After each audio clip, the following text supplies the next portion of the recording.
Last week, nag-reunion kami ng mga kamag-anak namin dyan sa Bulacan. At the whole time, ang topic, puro kay Joel Villanueva. Excited na excited yung mga kamag-anak namin na makita na yung kanilang senador ay nakakulong. Dahil sa dami ng mga malversation cases, at least 3 yata, plus graft and corruption na nakafile laban sa kanya.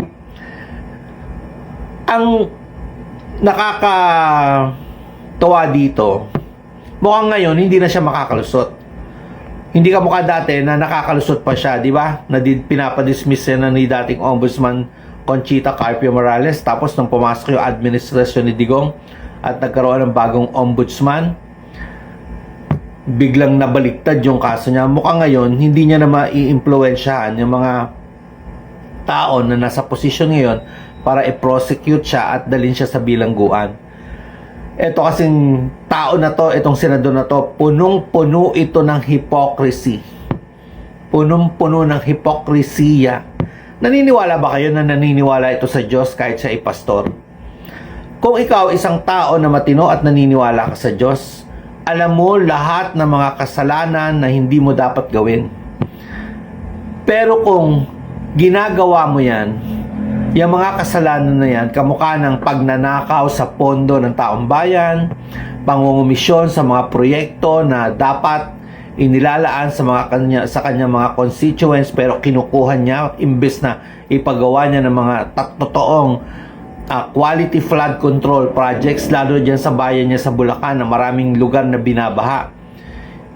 Kasalanan, hindi naniniwala sa Diyos to. Napaka-convenient lang gamitin niya ang pangalan, ang salita ng Diyos para palabasin na siya ay isang matino, relihiyoso, makadiyos, matapat na tao. Hindi naniniwala, walang naniniwala sa Diyos na gagawa ng ganito katitinding kasalanan. Na yung mga pera na dapat inilalaan sa mga kababayan mo na lang, nanakawin mo pa, naniniwala ka ba sa Diyos ng ganyan? Kaya ito, nambubudol to ng mga tao. Nambubudol, ginagamit yung sekta nila para palabasin na siya ay matino, at yung mga supporters na nabubudol niya, kawawa kayo. Kawawa. Kawawa kayo. Kung kayo, sino man kayo dyan na miyembro ng JIL, dahil itong isa sa pastor nyo, kung pastor nga ito, binubudol kayo. At makikita nyo, nakakulong ito isang araw dahil sa mga kasalanan niya sa taong bayan.